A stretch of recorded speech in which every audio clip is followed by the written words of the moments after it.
IVF की ज़रूरत usually क्यों पड़ती है? जो लाइफ स्ट्रेस बहुत कंट्रीब्यूटिंग फैक्टर है लो स्पर्म काउंट के लिए। Smoking, again diabetes, high BP आजकल की कॉर्पोरेट लाइफ में। तो ज़रूरी नहीं है कि सब महिलाओं के अंदर पहले हम आईयूआई ट्राई करेंगे फिर आईवीएफ। आईवीएफ के भी कुछ कंडीशंस हैं। मान लीजिए जिसका कि एज वाला इशू हो गया, जैसे एग हेल्दी नहीं है या फिर स्पर्म हेल्दी नहीं है, ऐसे केस में डोनर एग यूज़ करते हैं, डोनर स्पर्म यूज़ करते हैं, या फिर उसी जो भी एग बचे हुए हैं जो अनहेल्दी है उसी को आप बेटर बना के कुछ करके यूज़ करते हैं। अगर स्पर्म हेल्दी नहीं है for whatever reason, sperm की मोटिलिटी नहीं है, तो वो स्पर्म नेचुरली कैसे फर्टिलाइज करेगा। एंडोमेट्रियोसिस की प्रॉब्लम बहुत कॉमन हो गई। एंडोमेट्रियोसिस में अंडेदानी के अंदर सिस्ट बनते हैं, ब्लड फिल्ड सिस्ट बनते हैं। ये ना दीमक की तरह ओवरी को डिस्ट्रॉय कर देते हैं। ये नहीं है कि एग रिमूव किया तो वो प्रोसीजर हो ही जाएगा। यूट्रस की लाइनिंग अगर अच्छी थिक नहीं हो तो हो सकता है साइकिल को कैंसिल भी करना पड़े। अगर एम्ब्रियो अच्छा नहीं बन रहा तो भी हो सकता है साइकिल को कैंसिल करना पड़े। तो कई बार ऐसा भी होता है कि बिना वुड बी पेरेंट्स हैं उनके कंसेंट के भी कई बार एग या फिर स्पर्म जो है किसी और का यूज़ कर लिया जाता है। ऐसे में हम इंजेक्शंस लगा के आईयूआई ट्राई करते हैं। अनएक्सप्लेन्ड इनफर्टिलिटी, पेशेंट कंसीव नहीं कर पा रहा, ऐसे केस में पहले हम आईयूआई ट्राई करेंगे। हाँ, ट्विन का आजकल इसीलिए बढ़ रहा है, आजकल ट्रिपलेट्स ही बढ़ रहे हैं बिकॉज नेचुरल साइकिल में ट्विंस का चांस तो कम है, आईवीएफ में ट्विंस का चांस ज़्यादा है। तो कई बार लोग डेलिबरेटली प्लान करते हैं कि चलिए मैं आईवीएफ करा लेती हूँ, एक ही बार 2 बच्चे होकर के मेरा काम खत्म। इस चक्कर में बहुत लोग पहले अपने एग्स भी फ्रीज करवा रहे हैं ताकि हम बाद में आईवीएफ करवा लें। कह रहे हैं कि इतने हार्मोन्स के इंजेक्शन लगाए जाते हैं, is there any side effect also? कई सारे लोग आईवीएफ इसलिए भी कराना चाहते हैं कि उन्हें लगता है कि इसके थ्रू जो है बेटा या बेटी आप अपनी चॉइस से करा सकते हैं।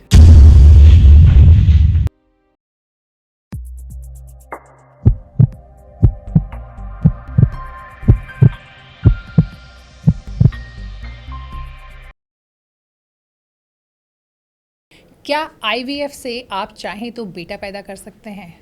क्या आईवीएफ से हर बार 2 या 3 बच्चे ही पैदा होंगे? आईवीएफ के थ्रू ऐसा भी पॉसिबल है कि किसी और के एग या फिर किसी और के स्पर्म्स यूज़ किए जाते हों बिना होने वाले पेरेंट्स की जानकारी के?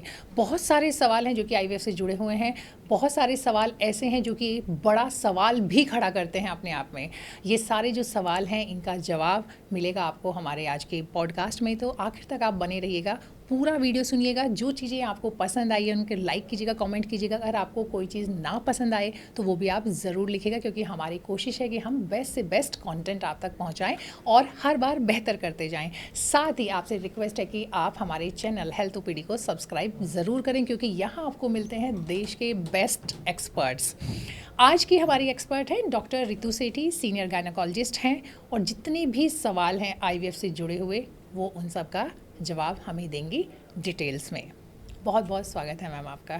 थैंक यू इस प्लेटफॉर्म पे बुलाने के लिए प्रियंका जी। जी, डॉक्टर रितु, जैसा कि मैंने आपको बताया, सीनियर गायनेकोलॉजिस्ट हैं, ऑरा सुपर स्पेशलिटी क्लिनिक उसकी डायरेक्टर हैं, साथ ही साथ मैक्स हॉस्पिटल के साथ भी जुड़ी हुई हैं बतौर additional director gynaecology and obstetrics department में।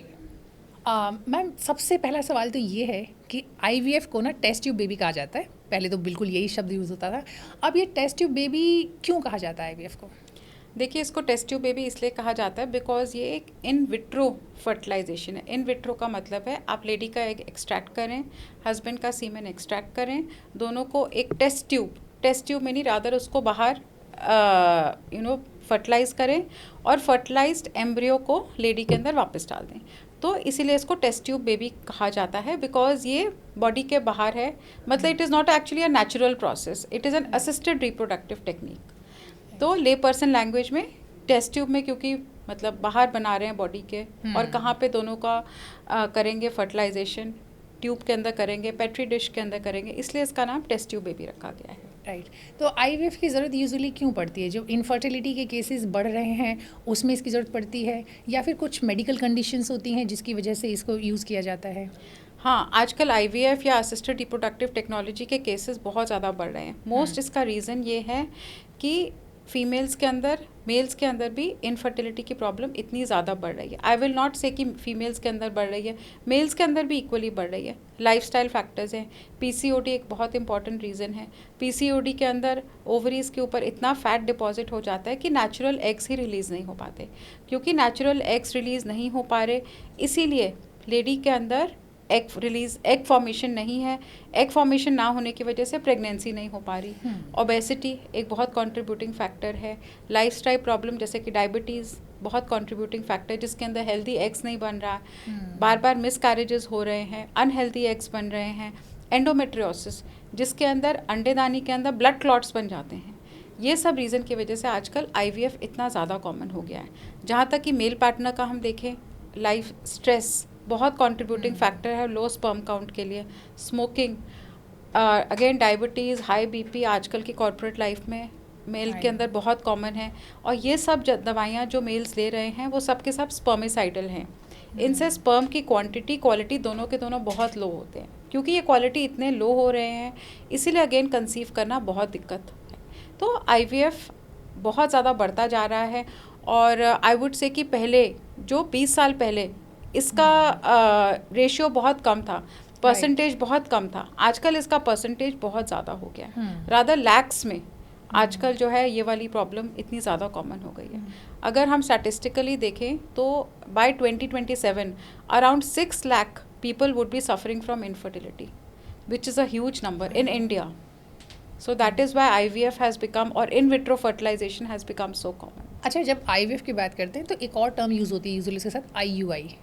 तो दोनों में क्या डिफरेंस है? अगर आप समझाना चाहें किसी लेमैन को तो कैसे बताएंगे कि IUI कब इस्तेमाल करते हैं, कब IVF की तरफ जाते हैं? IVF के अंदर हम, जैसे मैंने बताया, लेडी का एग निकाला, हस्बैंड का सीमेन लिया, दोनों को एक टेस्ट ट्यूब के अंदर या बाहर फर्टिलाइज़ किया और फर्टिलाइज एम्ब्रियो को हमने वापस डाल दिया लेडी के अंदर एक पर्टिकुलर साइकिल में, मतलब यूट्रस की लाइनिंग को अच्छे से प्रिपेयर करे ताकि वो नेचुरल प्रेगनेंसी को मिमिक करे। IUI के अंदर हम लोग हस्बैंड के सीमेन को लेके या मेल पार्टनर के सीमेन को लेकर उसको प्रोसेस करके उसके अंदर जो रीज़न है जिसकी वजह से वो बहुत अच्छे से फंक्शन नहीं कर रहा, स्पर्म की क्वालिटी पुअर आ रही है, वो सब फैक्टर्स रिमूव करके आर्टिफिशियली हम उस कॉन्सेंट्रेटेड सीमेन को लेडी के अंदर डाल देते हैं ताकि फर्टिलाइजेशन नेचुरली हो। तो ये डिफरेंस है दोनों के अंदर। उसके अंदर फर्टिलाइजेशन बाहर हो रही है टेस्ट ट्यूब के अंदर, इसमें फर्टिलाइजेशन नेचुरल बॉडी के अंदर हो रही है। राइट, तो पहले IUI ट्राई करते हैं फिर IVF की तरफ जाते हैं? मोस्टली डिपेंड करता है। देखिए, अगर किसी लेडी की ट्यूब ब्लॉक्ड है तो उसके अंदर IUI नहीं हो पाएगा, क्योंकि IUI तभी हो पाता है अगर ट्यूब्स ओपन है, फर्टिलाइजेशन ट्यूब्स में ही होती है। बहुत सारे आजकल सेक्सुअली ट्रांसमिटेड इन्फेक्शंस इतने कॉमन हैं, महिलाएं बहुत अबॉर्शंस करा रही हैं, यंग एज से स्टार्ट कर रही हैं, तो बच्चेदानी के अंदर इन्फेक्शन होने की वजह से ट्यूब्स ब्लॉक हो जाती हैं। ट्यूब्स ब्लॉक होने की वजह से जो है प्रेगनेंसी नहीं हो पाती नेचुरली, या प्रेगनेंसी जो है ट्यूब के अंदर ठहर जाती है, जिसको एक्टोपिक प्रेगनेंसी बोलते हैं, जिसकी वजह से ट्यूब अनहेल्दी हो जाती है, ट्यूब को कई बार रिमूव भी करना पड़ता है, and because of that IUI is not possible. अगर ट्यूब्स ब्लॉक्ड हैं तो ऐसे केस में IVF ही किया जाता है। तो ज़रूरी नहीं है कि सब महिलाओं के अंदर पहले हम IUI ट्राई करेंगे फिर IVF। कंडीशंस है, किसके अंदर IUI कर सकते हैं, किसके अंदर नहीं कर सकते। IVF के भी कुछ कंडीशंस हैं, किसके अंदर हो पाएगी या नहीं हो पाएगी। ओके, तो IUI के सक्सेस रेट क्या है और कंडीशंस, कौन सी कंडीशंस की बात आप कर रहे हैं? IUI अगर ट्यूब्स नॉर्मली फंक्शनिंग है तब हो पाएगा, और ट्यूब्स हेल्दी हैं तब हो पाएगा IUI। और अगर सपोजिंग मेल पार्टनर के अंदर सीमेन का नॉर्मल क्वांटिटी है तभी IUI हो पाएगा, नहीं तो IUI नहीं हो पाएगा। अगर स्पर्म ही नहीं है तो IUI नहीं हो पाएगा, स्पर्म की मोटिलिटी नहीं है तो IUI नहीं हो पाएगा। अच्छा, IVF आप नॉर्मली कब रिकमेंड करते हैं? IVF हम तब रिकमेंड करते हैं अगर नेचुरली एक कपल ने ट्राई किया 1 ईयर के लिए, प्रेगनेंसी नहीं हो रही, सब टेस्ट नॉर्मल आ रहे हैं, अनएक्सप्लेन्ड इनफर्टिलिटी है, ऐसे में हम IUI पहले ट्राई करेंगे, IUI नहीं हो पा रहा सक्सेस, फिर हम IVF ट्राई करेंगे। और अगर सपोजिंग ट्यूब्स दोनों के दोनों ब्लॉक्ड हैं तब हम IVF रिकमेंड करेंगे। किसी रीज़न से, देखिए ट्रेजिकली अभी पीछे ही एक पेशेंट आई थी मेरे पास कुछ समय पहले, अनफॉर्चुनेटली उसके ओनली सन की डेथ हो गई थी किसी रोड एक्सीडेंट में। तो उसके अंदर फिर हम लोगों ने IVF का प्रोसीजर किया था, और IVF के बाद she deliver twins, healthy twins. तो ये ऐसे लोगों को हेल्प करने में करता है, एंड वो लेडी मीनोपॉजल मतलब की तरफ अप्रोच कर रही थी। Exactly, तो उसके एग्स हेल्दी नहीं थे। जी जी। तो ऐसे इनके अंदर हमने IVF किया था। तो ये यहीं पे मेरा सवाल आता है कि मान लीजिए जिसका कि एज वाला इशू हो गया, जैसे आपने बताया केस था, तो एग हेल्दी नहीं है या फिर स्पर्म हेल्दी नहीं है, तो ये आप ऐसे केस में डोनर एग यूज़ करते हैं, डोनर स्पर्म यूज़ करते हैं, या फिर उसी जो भी एग बचे हुए हैं जो अनहेल्दी है उसी को आप बेटर बना के कुछ करके यूज़ करते हैं? देखिए, IVF के अंदर अगर तो अपना एग अच्छा नहीं बन रहा तो हम उनको बताएंगे कि डोनर एग यूज़ करें। कई बार एग बिल्कुल नहीं बनता, अगेन डोनर एग यूज़ करना पड़ता है। अगर लग रहा है कि बहुत ज़्यादा समय नहीं दे सकते पेशेंट को, एग्स बहुत ही कम हो गए हैं, अप्रोचिंग मीनोपॉज है, ऐसे केस के अंदर हम डोनर एग यूज़ करेंगे। अच्छा, तो इसको लेकर भी एक कुछ इस तरह की बातें की जाती हैं कि कई बार पता ही नहीं होता है कि आपको, चूँकि आजकल क्या है, देखिए कॉम्पिटिशन है मार्केट में, और आप देखते हैं कि हर गली गली में आप आईवीएफ सेंटर देखते हैं, जो क्वालिफाइड डॉक्टर्स हैं, सब कुछ है, वो भी कर रहे हैं, बहुत सारे ऐसे लोग भी कर रहे होते हैं शायद कि जो उस प्रोफेशन को लेकर के उनके पास वो प्रॉपर डिग्री नहीं है, सब कुछ। अब यहाँ कुछ लोग ऐसा भी कहते हैं, ऑफ द रिकॉर्ड मुझे कुछ लोगों ने बोला है कि इस बात की कोई गारंटी, क्योंकि सबको सक्सेस रेट दिखाना है, ठीक है, तो कई बार ऐसा भी होता है कि बिना जो वुड बी पेरेंट्स हैं उनके कंसेंट के भी कई बार एग या फिर स्पर्म जो है किसी और का यूज़ कर लिया जाता है ताकि आपको सक्सेस रेट आपका बेटर हो। कोई नहीं, ऐसा नहीं है, ये तो मतलब अनएथिकल प्रैक्टिस तो खैर कोई नहीं करेगा जी। तो ये एक माइंड बन गया है सोसाइटी के अंदर कि ऐसे हो रहा है, लेकिन ऐसे नहीं है। अगर डोनर एग यूज़ हो रहा है, प्रॉपर लेडी की कंसेंट, कपल की कंसेंट से ही होगा। तो ऐसे नहीं है कि किसी और का डोनर का स्पर्म यूज़ कर लेंगे या डोनर का एग यूज़ कर लेंगे, ऐसे नहीं होता कभी। राइट। तो नॉर्मली आप कब एडवाइस करते हैं आईवीएफ के लिए? देखिए, अगर 1 साल से ऊपर हो गया, कंसीव नहीं हो पा रहा, IUI, फिर उसके बाद रीज़न फाइंड आउट किया कि क्या रीज़न है। अगर सपोजिंग लग रहा है ट्यूब्स ब्लॉक्ड है तो डायरेक्ट IVF के लिए जाइए। बच्चेदानी की लाइनिंग अच्छी नहीं बन रही तो मेडिसिन दे के उसको स्टिमुलेट किया जा रहा है। बार बार अबॉर्शंस हो रहे हैं, रेकरेंट अबॉर्शंस हैं, और लग रहा है कि इसका एग हेल्दी नहीं है, जिसकी वजह से जो है अबॉर्शन बार बार हो रहे हैं। डोनर का एग है, डोनर का जो है मतलब डोनर एग यूज़ करके करेंगे ऐसे केस में। अगर स्पर्म हेल्दी नहीं है for what ever reason, sperm की मोटिलिटी नहीं है, तो वो स्पर्म नेचुरली कैसे फर्टिलाइज करेगा। ऐसे केस के अंदर हम लेडी का एग एक्सट्रैक्ट करके स्पर्म उसके अंदर इंजेक्ट कर देते हैं, तो जिनका स्पर्म एक्टिव नहीं होता, तो ऐसे केस में भी IVF करना ज़रूरी पड़ता है।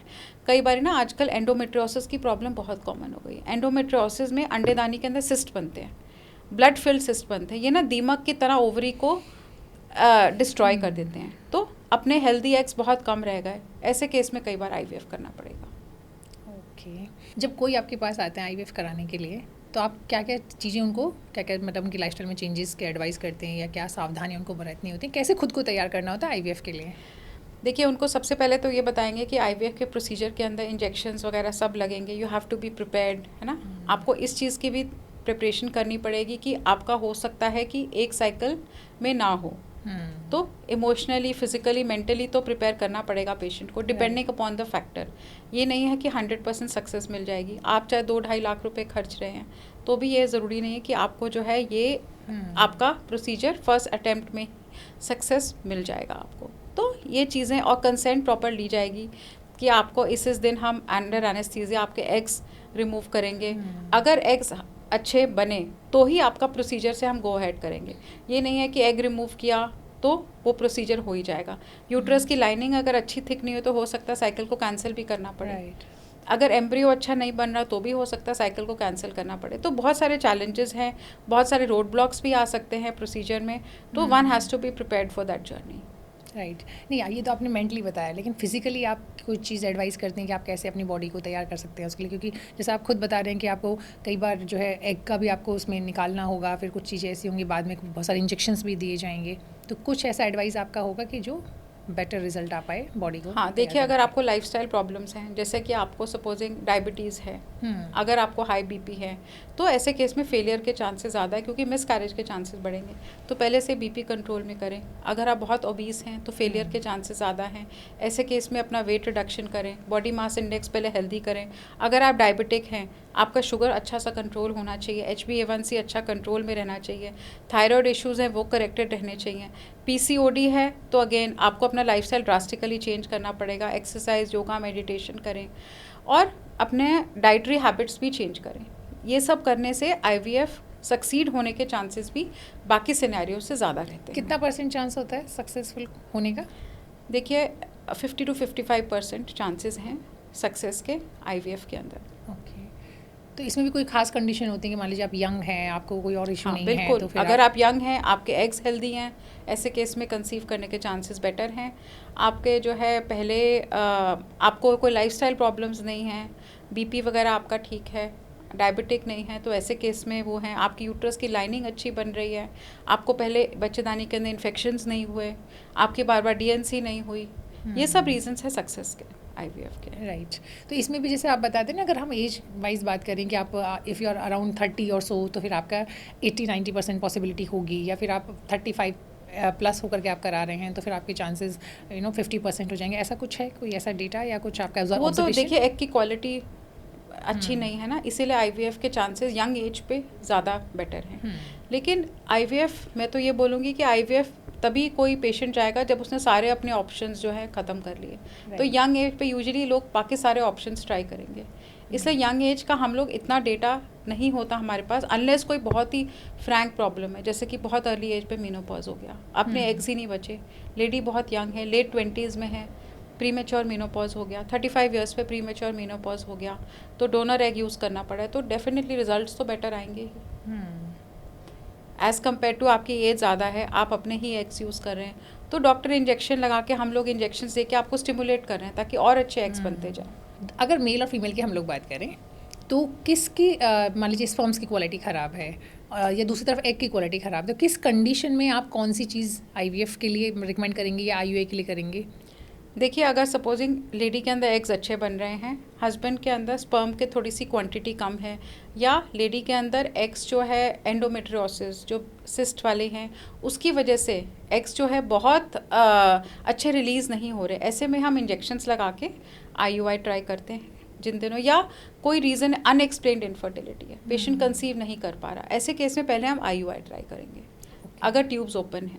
लेकिन अगर स्पर्म की क्वालिटी बहुत पुअर है और स्पर्म जो है हमें लग रहा है इंजेक्ट ही करना पड़ेगा, फिर तो हम टेस्ट ट्यूब वाला ही ट्राई करेंगे, मतलब आईवीएफ ही ट्राई करेंगे। ओके और कितने दिन का ये पूरा प्रोसेस होता है? आपने बताया कि फर्स्ट मान लीजिए आज आपके पास कोई पेशेंट आ रहा है, तो कितने दिन के बाद वो एक्सपेक्ट कर सकता है कि वो कंसीव कर जाएंगी?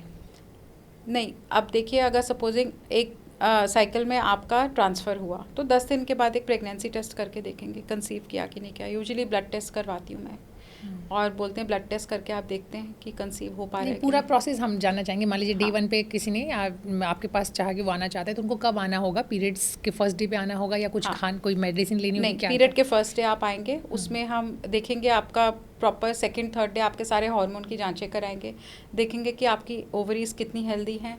फिर एक अल्ट्रासाउंड होता है देखने के लिए एंट्रल फॉलिकुलर काउंट, कि आपके ओवरी के अंदर कितने एग्स रिक्रूट हो रहे हैं उस साइकिल के लिए, उसकी एक पर्टिकुलर मात्रा होनी चाहिए। इसका मतलब है आपके एग्स अच्छे हैं तो आपके एग्स फर्दर हम कैरी फॉरवर्ड कर सकते हैं इस प्रोसीजर के लिए।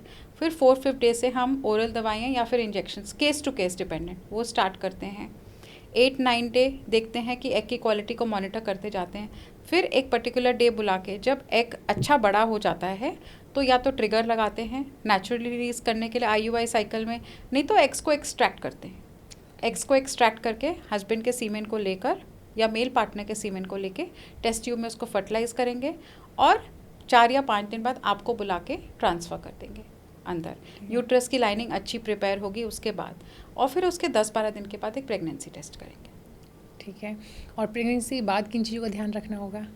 Pregnancy, IVF pregnancy definitely precious pregnancy है। वैसे हमारे लिए तो सारी प्रेगनेंसीज ही प्रेशियस हैं, but because we understand the kind of emotional investment exactly the patient has done in this pregnancy, so it has to be more of hormones to support the pregnancy, maybe more further medications to support the pregnancy. Once this is done, we keep monitoring for the heartbeat, and up till 3 months usually the hormones have to be at their peak. उसके बाद placenta take over कर लेता है, जो नाल बन जाती है, तो हार्मोन धीरे धीरे करके फिर हम टेपर ऑफ कर देते हैं। राइट मैम, आईवीएफ से जुड़ी 2 चीज़ें हैं। एक यूजुअली कहा जाता है कि आईवीएफ में जो होता है आपको ट्विंस या फिर ट्रिपलेट्स होने की पॉसिबिलिटीज़ ज़्यादा होती हैं, तो एक तो एक्चुअली मैं जानना चाहूँगी कि ऐसा क्यों होता है, और दूसरा ये कि कितने % चांसेस होते हैं? देखिए, वो केस टू केस डिपेंड करता है। हाँ, ट्विन का आजकल इसीलिए बढ़ रहा है, आजकल ट्रिपलेट्स ही बढ़ रहे हैं, बिकॉज क्या है कि जो आपके डॉक्टर ने एग्स निकाले, फिर एम्ब्रियोज बन गए आपके, तो 3 या 4 वो अंदर डाल रहे हैं, उनमें से कितने टेकअप करेगा यूट्रस पहले से नहीं कह सकते। सिंगलटन प्रेगनेंसीज कॉमन है, ट्विन्स भी आजकल इसीलिए ज़्यादा कॉमन है। 3 या 4 अगर उन्होंने एम्ब्रियोज डाले तो उसमें से कितने बच्चेदानी टेकअप करेगा पहले से नहीं कह सकते, इसीलिए चांस ज़्यादा है ट्रिपलेट्स या ट्विन्स का। एंड नेचुरल साइकिल में ट्विन्स का चांस तो कम है, आईवीएफ में ट्विन्स का चांस ज़्यादा है। इसमें ना कुछ लोग ये भी कहते हैं कि चूँकि आजकल देखिए आप देखते हैं कि ज़्यादातर लोग वर्किंग हैं, ठीक है, लोग करियर में ब्रेक नहीं लेना चाहते, तो कई बार लोग डिलिबरेटली प्लान करते हैं कि चलिए मैं आईवीएफ करा लेती हूँ, एक ही बार 2 बच्चे होकर के मेरा काम खत्म। ऐसा है? कर सकते हैं, लेकिन देखिए that is more of wishful thinking, because आप जो है आपके बॉडी को भी तो इतना ईजी तो नहीं है ना। आप एक नेचर के साथ प्ले अराउंड कर रहे हो, आप इंजेक्शंस लगवा रहे हो, तो और ज़रूरी भी नहीं है कि आप 10, अगर आप अभी आपकी एज लेट 20s में है, आप 7-8 साल के बाद जाके प्रेगनेंसी प्लान करो तो आपके एग्स उतने हेल्दी रहेंगे। इस चक्कर में बहुत लोग पहले अपने एग्स भी फ्रीज करवा रहे हैं ताकि हम बाद में आईवीएफ करवा लेंगे। अगर उस टाइम मैं 40 में जाके मैंने मैरिज करनी है, मैं तो आईवीएफ ही प्लान करूँगी। आजकल बहुत फीमेल्स में ये वाला माइंडसेट भी आ गया है। एग्जैक्टली वही बता रही हूँ कि लोग मतलब प्रेगनेंसी प्लान करना is something as they are designing their pregnancy. Yes yes, ठीक है। So again you know you have to be prepared for all those injections, and again it's not 100% that you will जो be आप injection की successful. बात कह रहे हैं कि इतने हार्मोन्स के इंजेक्शन लगाए जाते हैं, is there any side effect also? Yes, of course, there's going to be a lot of water retention. You can go into problems like ovarian hyperstimulation, जिसमें ओवरी के अंदर बहुत बड़े बड़े सिस्ट बन जाते हैं। उससे क्या है, आपकी पूरी बॉडी अफेक्ट हो सकती है। आपके लंग्स के अंदर पानी भर सकता है, आपके किडनीज़ के अंदर पानी भर सकता है, आपकी किडनीज़ फेल हो सकती हैं। तो ये हार्मोन्स इतने आसान वाले हार्मोन्स नहीं है, और इसको इतना कैजुअली लेना नहीं होता। ओके। तो सिर्फ एक्सपर्ट गाइडेंस में ही ये इंजेक्शंस लगाए जाते हैं। अच्छा, आईवीएफ के केसेस में मिस कैरेज होने के या प्री मैच्योर डिलीवरी के चांसेस कितने ज़्यादा होते हैं? मिस कैरेज के चांसेस तो ज़्यादा हैं अगर क्वालिटी अच्छी नहीं है एम्ब्रियोज़ की। एज के ऊपर भी डिपेंड करता है। प्रीमेच्योर भी around 20 to 30% IVF pregnancies premature delivery में एंड कर सकती हैं। तो प्रॉपर प्रिकॉशंस पूरी प्रेगनेंसी में लेना पड़ेगा। कई सारे लोग आईवीएफ इसलिए भी कराना चाहते हैं कि उन्हें लगता है कि इसके थ्रू जो है बेटा या बेटी आप अपनी चॉइस से करा सकते हैं। ऐसा पॉसिबल है क्या? नहीं, ऐसा बिल्कुल भी पॉसिबल नहीं, और ये एक मिथ है कि हम आईवीएफ के द्वारा बच्चे का सेक्स डिटरमिन कर सकते हैं। ऐसा बिल्कुल नहीं कर सकते, और ये तो लीगली अलाउ भी नहीं है अपने देश में। जी, अगर किसी को आईवीएफ किसी ने कराया, एक बार फेल हो गया, 2 बार फेल हो गया, कितने केसेस को आप मानते हैं, कितनी बार ट्राई करते हैं, उसके बाद आपको लगता है कि नहीं अब हम, क्योंकि वो डिपेंड करता है पेशेंट का जो है मेंटल मेकअप कैसा है, कितनी मोटिवेटेड है, इमोशनली कितना वो हैंडल कर सकती है, ये सब। ओके। डिसअपॉइंटमेंट तो आपके पास ऐसा कौन सा केस है इसमें मैक्सिमम नंबर ऑफ ट्रायल आपने किए? और हाँ, एक पेशेंट थी, उसने 3 आईवीएफ करवाए थे, उसके बाद वो 2-3 साल का उसने ब्रेक दिया, फिर आईवीएफ उसने करवाया, और and she kind of succeeded. तो पहले वाले केस में मतलब she couldn't know because of other factors. Okay. तो सक्सेस रेट की बात हमने कर ली, हमने ये भी जान लिया कि हमें क्या चीज़ों को ध्यान रखना है। तो कोई एडिशनल कुछ ऐसी चीज़ जो कि हमें आईवीएफ में ध्यान रखनी चाहिए? एक्स्ट्रा प्रिकॉशंस तो यही हैं, आपको लाइफस्टाइल, अगेन आपको कुछ ना कुछ डेफिनेटली हार्मोन्स इंजेक्शंस की वजह से बीपी इश्यूज आ सकते हैं, है ना। डायबिटिक आप हो सकते हो, जो दवाइयाँ आप ले रहे हो, आपको बॉडी के अंदर इचिंग की प्रॉब्लम आ सकती है, आपके लिवर के इश्यूज आ सकते हैं। तो ये सब आपको अपने डॉक्टर से टच में रहना है। क्लॉटिंग की प्रॉब्लम आ सकती है। ओके। अगर मैं साइड इफ़ेक्ट आपसे जानना चाहूँ, मान लीजिए किसी ने एक बार कराया तब तो मान सकते हैं कोई बड़ी बात नहीं है, लेकिन चूँकि हार्मोन्स दिए जाते हैं और ज़्यादा क्वांटिटी में दिए जाते हैं, आप बता रहे हैं, तो किसी ने 2 बार 3 बार 4 बार ट्राई किया, कुछ लोग ऐसे हैं, मैं पर्सनली कुछ ऐसे केसेस जानती हूँ, तो उसमें क्या साइड इफ़ेक्ट हो सकते हैं लॉन्ग रन में जा कर के? देखिए, अगर आप हार्मोन्स जो आईवीएफ में ले रहे हैं, अगर आप बहुत लंबे समय तक लेंगे तो बॉडी, अगेन वो आर्टिफिशियल हार्मोन्स है, तो धीरे धीरे करके आपके एग्स तो और डिप्लीट होते ही जाएंगे। अगेन इन हार्मोन्स के इतने साइड इफ़ेक्ट की, जैसे मैंने बताया, अंडेदानी के अंदर सिस्ट बनेंगे, और अब नॉर्मल हार्मोन्स वो सिस्ट से बन रहे हैं, तो वो आपकी किडनीज़ को अफेक्ट कर सकते हैं। ब्रेस्ट कैंसर का इंसिडेंस बढ़ता है, जो इनफर्टिलिटी की मेडिसिन होती हैं। तो सब महिलाओं को इसके बारे में भी पता होना ज़रूरी है। राइट। क्योंकि आपने इनफर्टिलिटी वर्ड यूज़ किया, और हमारा जो ये पॉडकास्ट है वो इसी पर है कि आईवीएफ की अगर हम बात करते थे, इनफर्टिलिटी से जुड़ा है। इनफर्टिलिटी के लिए अगर मैं डायरेक्ट आपसे जानना चाहूँ, मेल एंड फीमेल दोनों में, कुछ ही आपने बताई थी कि जो आजकल स्ट्रेस है, ये सारी चीज़ें हैं, ये सब वेट अगेन प्रॉब्लम है, एज जनरेटेड, कोई ऐसा रीज़न जो कि लगता है जिसमें ज़्यादा बात नहीं होती है लेकिन वो इनफर्टिलिटी की बहुत बड़ी वजह है? जैसे कि फॉर एग्जांपल अगर हम स्मोकिंग की बात करें, या फिर चूँकि आजकल एक चलन भी है कि लोग अल्कोहल इंटेक बढ़ गया है पहले के मुकाबले, तो क्या ये चीज़ें भी असर डालती हैं प्रेगनेंसी पर? हाँ, डेफिनेटली। अगर आप किसी भी तरीके के आपके एडिक्शंस हैं, चाहे वो टोबैको हो, चाहे वो अल्कोहल हो, आपकी फर्टिलिटी को काफ़ी एक्सटेंट तक तो हैम्पर करेगा ही। और यही रीज़न है कि आजकल मेल इनफर्टिलिटी इतनी राइज पे है। फीमेल्स के अंदर भी आजकल स्मोकिंग का इशू इतना कॉमन हो गया है कि हमें पेशेंट से पूछना पड़ता है कि आप स्मोकर तो नहीं हैं, क्योंकि कंसीव करने में इशू आएगा, साथ में आप मीनोपॉज की तरफ भी जल्दी बढ़ोगे अगर आपके अंदर स्मोकिंग का इशू है। तो ये सब चीज़ें भी आपकी फर्टिलिटी को आजकल, ये सब एडिक्शंस भी आपकी फर्टिलिटी को काफ़ी हैम्पर कर रही हैं। राइट।